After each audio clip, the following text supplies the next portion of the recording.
श्री कृष्ण ने रानी सत्यभामा, सुदर्शन चक्र और गरुड़ का अहंकार कैसे तोड़ा। भगवान श्री कृष्ण की एक रानी का नाम सत्यभामा था। वह अत्यंत सुंदर थी तथा भगवान श्री कृष्ण को प्रिय भी थी। आप जानते ही हैं कि भगवान श्री कृष्ण विष्णु भगवान का अवतार हैं। भगवान श्री कृष्ण का वाहन गरुड़ पक्षी है।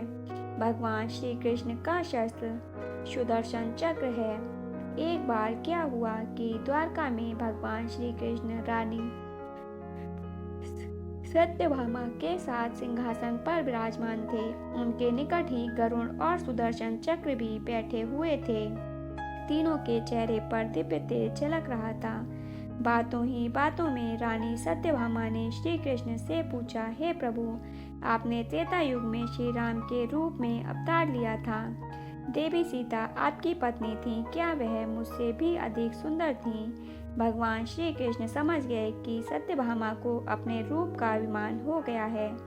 तभी गरुड़ ने भी भगवान से प्रश्न किया, हे भगवान, क्या इस संसार में मुझसे भी अधिक तेज गति से कोई उड़ सकता है? उन दोनों के प्रश्न सुनकर सुदर्शन चक्र भी अपने आप को रोक नहीं पाए और सुदर्शन चक्र ने भी भगवान श्री कृष्ण से प्रश्न पूछ ही लिया कि भगवान, मैंने बड़े बड़े युद्धों में आपको विजय श्री दिलवाई है। क्या इस संसार में मुझसे अधिक शक्तिशाली अन्य कोई शस्त्र है? भगवान मन ही मन मुस्कुरा रहे थे। वह समझ गए थे कि उनके इन तीनों भक्तों को अहंकार हो गया है और इनका अहंकार नष्ट करने का अब सही समय आ गया है। ऐसा सोचकर उन्होंने गरुड़ से कहा, हे मेरे दिव्य वाहन गरुड़, तुम हनुमान जी के पास जाओ और कहो कि भगवान श्री राम माता सीता के साथ उनकी प्रतीक्षा कर रहे हैं। गरुड़ भगवान की आज्ञा लेकर हनुमान जी को लाने चल दिए। इधर श्री कृष्ण ने सत्यभामा से कहा, देवी, आप सीता का रूप धारण करके तैयार हो जाएं। स्वयं भगवान श्री कृष्ण जी ने भी प्रभु श्री राम का रूप धारण कर लिया।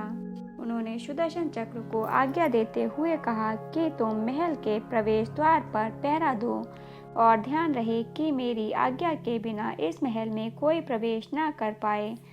भगवान की आज्ञा पाकर सुदर्शन चक्र महल के प्रवेश द्वार पर तैनात हो गए। इधर गरुड़ ने हनुमान जी के पास जाकर कहा कि हे वानर श्रेष्ठ, भगवान श्री राम माता सीता के साथ द्वारका में आपकी प्रतीक्षा कर रहे हैं। आप मेरे साथ चलें, मैं आपको अपनी पीठ पर बैठा कर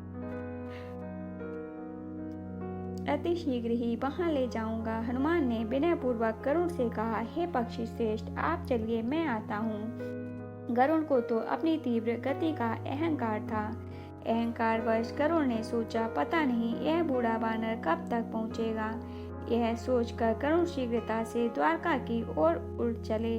पर यह क्या, गरुड़ जैसे ही महल में पहुँचे तो वहाँ उन्होंने ऐसा क्या देखा कि जिससे वह चकित रह गए। गरुड़ ने देखा कि हनुमान जी तो उनसे पहले ही महल में प्रभु के सामने बैठे हैं। हनुमान जी को स्वयं से पहले महल में पाकर गरुड़ का सिर लज्जा से झुक गया। वह समझ गए कि भगवान ने उनका गर्व हरण किया है। तभी श्री राम ने हनुमान से कहा, हे पवन पुत्र, तुमने बिना आज्ञा के महल में कैसे प्रवेश किया? क्या तुम्हें किसी ने प्रवेश द्वार पर रोका नहीं? हनुमान जी ने हाथ जोड़ते हुए सिर झुकाकर अपने मुंह से सुदर्शन चक्र को बाहर निकाला और प्रभु के सामने रख दिया। हनुमान जी ने कहा, हे प्रभु, मुझे इस चक्र ने आपसे मिलने से रोका था, इसलिए मैं इसे मुंह में रख आपसे मिलने आ गया। मुझे क्षमा करें। इस प्रकार सुदर्शन चक्र का भी गर्व हरण हो गया। भगवान मन ही मन मुस्कुराने लगे। हनुमान जी ने रानी सत्यभामा की ओर देखा और हाथ जोड़कर प्रभु श्री राम से प्रश्न किया, हे प्रभु, आज आपने माता सीता के स्थान पर किस दासी को इतना सम्मान दे दिया कि वह आपके साथ सिंहासन पर विराजमान है?